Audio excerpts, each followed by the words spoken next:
એક ગુરુ ને શિષ્ય બે આમ હાલે જતા હતા વગડામાં. એમાં બરોબર દી આસમવાનો ટાઈમ થયો એટલે કે એમાં સંધ્યા પૂજાનો ટાઈમ થયો. અહીં સંધ્યા આરતી કરીને પછી નીકળી. ચેલાને કીધું ગુરુએ. ચેલો કે પણ બાપુ આ સિંહની ત્રાડ્યું સંભળાય છે, કોઈ નહીં આપણી કથા સાંભળે, કે હાલો ને થોડાક આગા વ્યા જાય. એ કે ના, મારા ગુરુનો આદેશ છે, સંધ્યા આરતી મારા કર્યા વગર હવે આગળ નો હાલે. જમાવી બાપુએ. પછી તો ચેલાને જમાવી પડે. એ જે કાંઈ મૂર્તિ ને દીવો ને અગરબત્તી કરવાનું હતું કરીને તુહી તાર લાગી ગયો. પડકે આસન જમાયું ચેલાએ. પણ એની ઘડીએ ઘડીએ આંખ ઉગડી જાય, મારો બધો સિંહ બી આવશે, સિંહ આવશે. અને ખરેખર આવ્યો. ક્યાંક કરતો નીકળીને બાપુ ખડતાલ મારીને દોઢ ગાડું થોડું દાડી અને ચેલાને એમ થયું ઉપાડ્યા.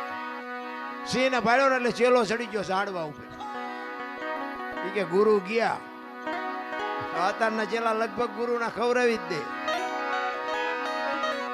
એ ઉપર બેઠો બેઠો જોવે છે અને સિંહ આવ્યો. સદગુરુ મહારાજ જ્યાં બેઠા છે, ભજનનો તાર લાગી ગયો છે અને ત્યાં સિંહ આવી અને ગુરુ મહારાજ ને પરિક્રમા કરી સામે બે પગ લાંબા કરી પગે લાગીને સિંહ વિયો ગયો.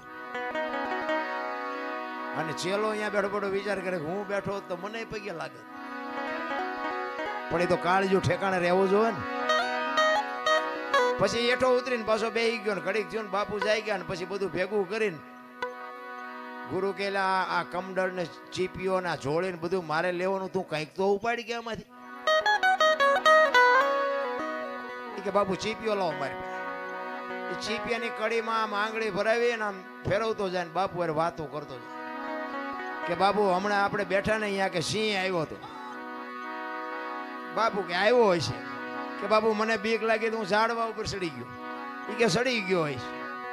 એ કે પછી કે તમને પગે લાગી પરિક્રમા કરીને સિંહ તો વયો ગયો. એ કે વયો ગયો હોય છે. એમ કરતો જાય ને આમ ચીપીઓ ફેરવતો જાય ને બાપુ ચીપીઓ બોરડીના ઝાડવામાં ભરાણો ને એમાં મધ બેઠું હતું. શાંતિથી મધ બેઠું ને હળી કરો એટલે શું થાય બધાને ખબર છે. એ બાપુ ખારું થઈને ઉડ્યો ને બાપુ બેન સોંટ્યું અને એ તમે જુઓ તો આમ કરતા બે ખેતરવા જ્યાં રાતા સોળ કરી મૂક્યા. ઓલાને કાંટા કાઢે ને ઓલાને કાંટા કાઢે ને પછી ઓલો ચેલાએ કીધું બાપુને કે બાપુ એક વાત કહું કે હું. એ કે ઓલા પણ સિંહ આવ્યો તો હોય તમે હલ્યા નહીં આવડી માઇખુમાં ઠેકડા મારવા માંડ્યા.